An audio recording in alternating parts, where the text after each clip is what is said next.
I'm doing a tour of my studio today because I'm going to be doing a demo later, and I wanted to do this while my studio has never been this clean in 8 years, probably, since I started using it.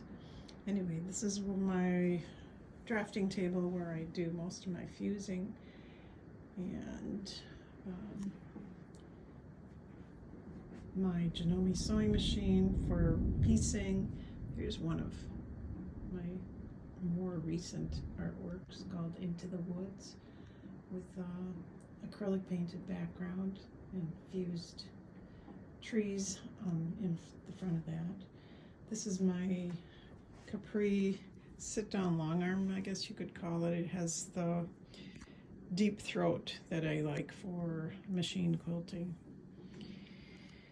And as you can see, I have a really nice view on a nice day of the lake. Today it's raining and thundering, but I don't mind that either. Here's Nutmeg, which is approximately 36 by 36. Most of my work is fused and then heavily quilted. So these are some smaller pieces. The one on the bottom, the smaller one on the bottom here, this is acrylic painted and then heavily quilted. This is John Phillip. The background on this one is also painted with acrylics. These two have a pieced background, and then the subject is on top of that. All of it is fused and machine quilted.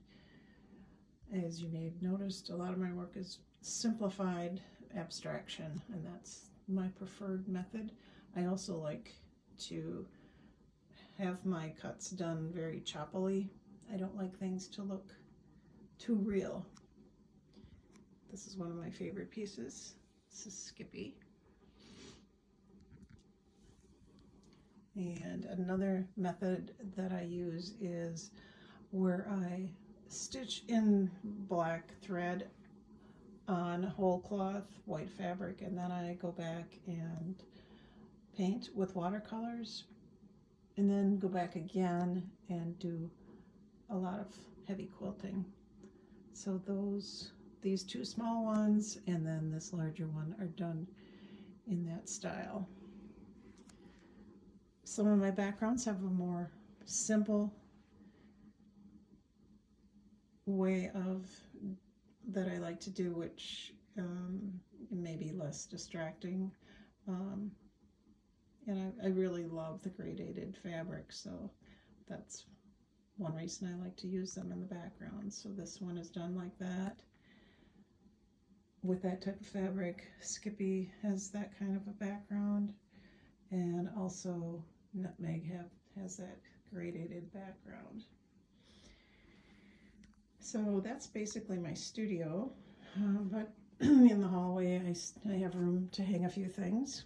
And this is Whooper with the pieced and fused background. It's hard to see how big it is. It's about 30 inches wide by 40 probably.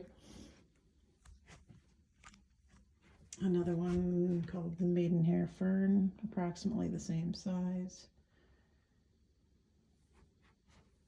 And this one is called Apple Orchard. Well, this one over here is a pieced background, or actually the whole thing is pieced, and it's made mostly out of neckties, men's neckties, but there's some other, a little bit of grays, maybe some wool or wool blends in there. I enjoy working with ties because the silk gives such a vibrancy to the piece and just an added texture, and it quilts up really nice. This is a self-portrait, smaller piece, and another more abstract piece. can't remember the name of that one. This one is quite large. It's 3 feet wide by 6 feet long, and it's called Ephraim Shop. Not my preferred method. It was a little too precise for me, but it is still abstract. And then the final one on the tour is this piece called Screwed. It was a piece that I was practicing on, and I just liked how it turned out, so I finished it. If you can tell, with the Phillips head and the flathead screw, that's what's made me give it the name Screwed. It's just done with monoprinting and then quilted. So that's it.